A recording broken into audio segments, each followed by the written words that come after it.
Broken Music by Thomas Bailey Aldrich. I know not in what fashion she was made, nor what her voice was when she used to speak, nor if the silken lashes threw a shade on wan or rosy cheek.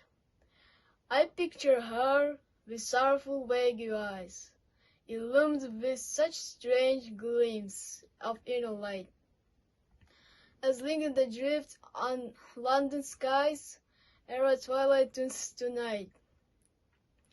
I know not, I conjectured it was a girl that with her own most gentle, desperate hands, out from God's mystic setting plucked life's pearl.